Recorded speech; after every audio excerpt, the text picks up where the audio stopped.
Welcome to the presentation of our paper, Autistic Women and Girls, Online Learning for Professionals and Others, Successes, Awards and Lessons Learned. I'm Lorraine MacAlister, a training consultant for the National Autistic Society. I'm a woman in my 40s with red hair, purple rimmed glasses, and I'm wearing a pale brown top. I'm in my office at home with a mostly white wall behind me, where there's a doorstop in the shape of an eagle sitting on a white unit. And I'm Holly Judge, a research consultant at the National Autistic Society. I have dark hair, dark rimmed glasses, I'm wearing a stripy jumper, and I'm in a lounge setting with framed pictures behind me and a printer with several items. Thanks, Holly. So, to introduce the project, the NES aims to help transform lives, change attitudes, and create a society that works for autistic people. To support this, as part of the training that we offer, we have a range of online modules developed by autistic people and autism specialists. The ethos of these modules is that the autistic voice is at the heart of the design and development. Funded with a grant from Pears Foundation, we started work in 2017 on a project aimed at improving the knowledge, confidence and practice of diagnosticians and professionals in recognising autistic women and girls, leading them to the development of a new online module. We focused on autistic women and girls because of the many reports from research, clinical practice and anecdotally of how many are not recognised, often resulting in misdiagnosis, late diagnosis or no diagnosis at all. Our aim is to ensure that more autistic women and girls are recognised and diagnosed, enabling them to gain access to the support and understanding they need. The module aims to support professionals to identify autistic women and girls.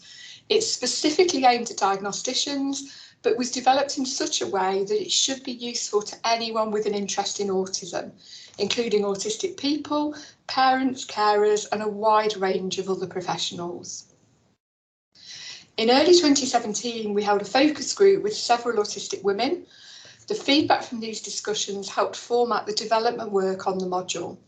One of the most important things to come out of this focus group was how vital the diagnosis can be in relation to making sense of who you are as a person.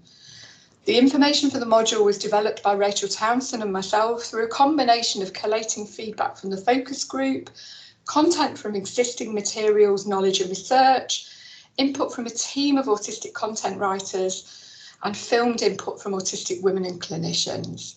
Dr. Judith Gould, consultant clinical psychologist, who has been one of the leading clinicians in increasing understanding about autism in women and girls, supported the development of the module through content reviewing and filmed input. We then worked with Little Man Project, a specialist in the development of charity e-learning, to build the module, being mindful of our aim to support clinicians in recognising the less traditionally obvious characteristics of autism.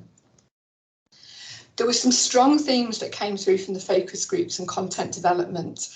Language and inclusion was a theme that emerged very quickly, telling us how important it was to think about the language that was used in the module, as well as recognising that many other autistic people, including men and boys, people who are non-binary or gender fluid, may also present with less traditionally obvious characteristics of autism. Questioning of the diagnosis was something that many autistic women experience themselves from people around them, which can often result in them questioning it themselves. Masking or camouflaging was a common experience for autistic women, but it was important to be aware that there may also be autistic women who don't mask. A shared history of experiences, previous mental health diagnosis, difficult relationships or vulnerabilities was a key area. An understanding of identity and some sense of self was vital for mental wellness. Linked with this, recognising that there are other people who experience the world in a similar way, referred to by many of the autistic women involved as finding my tribe, was a strong theme. The module, which launched in March 2018, enables learners to review the potential differences that autistic women and girls might experience, look at the historical perspective to try and understand why they may have been missed in the past, and focus on developmental characteristics that you might be able to observe in someone or yourself. Users are presented with authentic stories, video testimonials and quotes from autistic women and girls, giving further insight into different autistic perspectives and advice for clinicians. At points throughout are several examples of questions to ask or things to observe. Thanks very much, Lorraine. I'm now going to talk about the module evaluation. So the first stage of evaluation design is to develop a theory of change. So a theory of change is a map of the goals and outcomes for a program, and then it helps you develop a means of assessing impact. So to yield robust enough evidence of impact, we had a pre-learning questionnaire, which is mandatory to complete before accessing the module. We had a post-learning questionnaire, and then we had opt-ins for a follow-up survey 3 months later, and then we had some in-depth consultations with women and girls supported by learners, as well as learners themselves.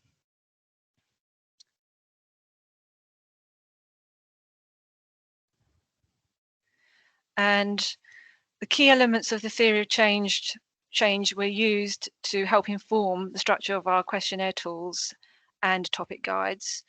There's two particular elements that we're focusing on here, which is knowledge gains, gains in confidence in terms of recognizing and assessing autism in women and girls, and gains in confidence in terms of supporting autistic women and girls after diagnosis. In terms of reach and demographics, so for the first 6 months, 8,100 completed the module. Of this cohort, 75% were professionals, with half based in schools. And up to almost 3 out of 10 were involved in diagnosis to some extent, and 1 in 10 of the learners were autistic. So in terms of measuring knowledge, we had a 10-point scale self-rating. And as you can see, at baseline for the pre-questionnaire, the scores were averaged to 5 to 6, and then there was gains to the 7 to 9 range for the post-learning questionnaire and the follow-up. So at follow-up, it was these scores were maintained or retained. This is an example of an open-ended question in terms of themes of what was learnt from the module. So this is a frequency and number of mentions, and then the top 3 include distinguishing from the so-called male presentation, masking and camouflaging, and then issues around diagnosis. And then just like with knowledge, confidence for both recognizing, assessing and supporting were self-rating scales. And it was a similar pattern of gains where at the baseline it was scores around 5 to 5.8, and then there was a gain to 7.1 to 7.9. And this is an example of a couple of verbatims to an open-ended question on the impact regarding the ability to recognise and support. So one CBT professional who was also a parent, she said it helped her relationship with her daughter become stronger, and it helped educate those around her. And then for a teaching assistant, it helped with supporting an autistic girl in class because she had the context and increased knowledge and understanding on what the girl was facing in the school. In terms of overall feedback, this was very positive. 95% of learners said they would recommend the resource, and nearly all agreed that their expectations were exceeded or met. However, up to 52% stated that some improvements could be made. And this is a couple of verbatims in response to the open-ended question regarding suggestions for improvement. So one occupational therapist felt people with these conditions present with similarities to some co-occurring mental health conditions or personality disorders. And then an educational psychologist felt that there was some overgeneralizations regarding non-autistic females, and she felt some of the statements were quite negative about neurotypical girls. So that's just like a very small handful of criticisms, you know, in the sample. In terms of impact on diagnosing, so you may have remembered in the beginning I said up to sort of 3 out of 10 were involved, the professionals were involved in diagnosing to some extent.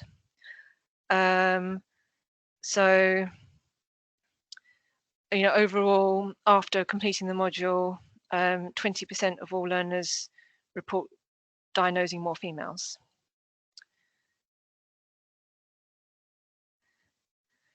And then regarding follow-up consultations, so in the follow-up survey, learners provided their contact details, and then we got in touch to ask if we could consult some of the females that they support. So we recruited 7 out of a sample of 10, and then we also had consultations with 3 learners, 2 parents and 1 autistic professional. And we had a variety of engagement mediums, including Skype, telephone, and some online surveys for young girls.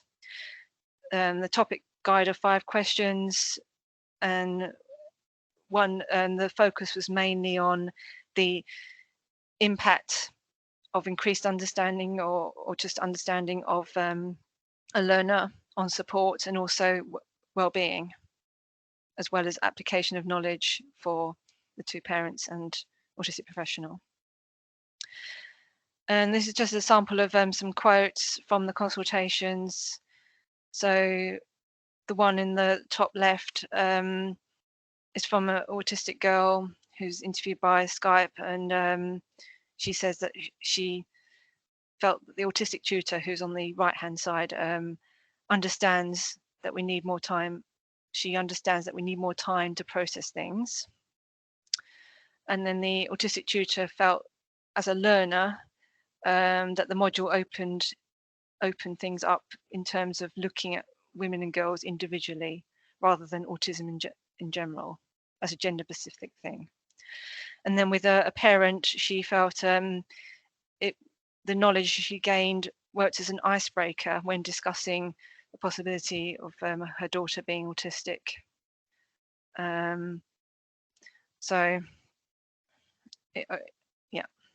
So in regards to limitations, there was a reliance on the self ratings of the scales that I've mentioned on knowledge and confidence. There was a low response rate for follow-up. It's only about 10%, and therefore the sample was slightly skewed. And then the lack of participants from a therapeutic or clinical setting for the consultations. So we didn't get the opportunity to talk much about recognition and diagnosis. And then it was difficult to control for impact because many of the participants from the consultations have had access to other forms of information, and also their own experience and intuition. Okay, thank you. So back to Lorraine. Thanks, Holly. So just to conclude, there's lots of lessons we learned throughout, and lessons we'll take on to future modules. The module continues to be undertaken by a wide range of people, and we hear lots of regular feedback, particularly from autistic women who say they appreciate seeing other experiences that validate their own. Since 2019, the module has been included as part of the qualification requirements for non-medical helpers at university. The picture on the left is from January 2020, when we held an ASTA panel event streamed live on Facebook as part of the NES Spectrum Live series. hosted by autistic woman and journalist Florence Leslie, with a panel of Judy Gould, Catherine Leggett and Carly Jones. Still available on our website, had 30,000 views in the first 24 hours.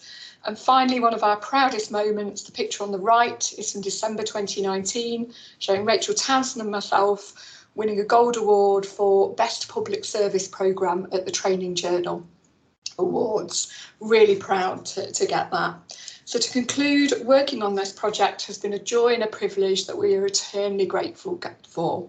Our thanks go to everyone who's been involved in the module in any way, from its development to the delegates now doing it. Thank you for listening to our session.